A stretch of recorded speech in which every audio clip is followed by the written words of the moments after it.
गोड अन्नाचा होतो रे स्पर्श, घ्यावा जाणून हा परामर्श. पुऱ्या वर्षाची साऱ्या दुःखाची वाचावी कशी मी गाथा. बाप्पा मोरया रे बाप्पा मोरया रे, चरणी ठेवी तो माथा. बाप्पा मोरया रे बाप्पा मोरया रे, चरणी ठेवी तो माथा.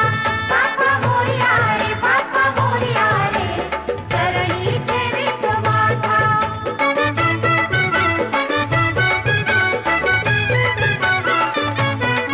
पहा आली कशी आज वेळ, कसा खर्चाचा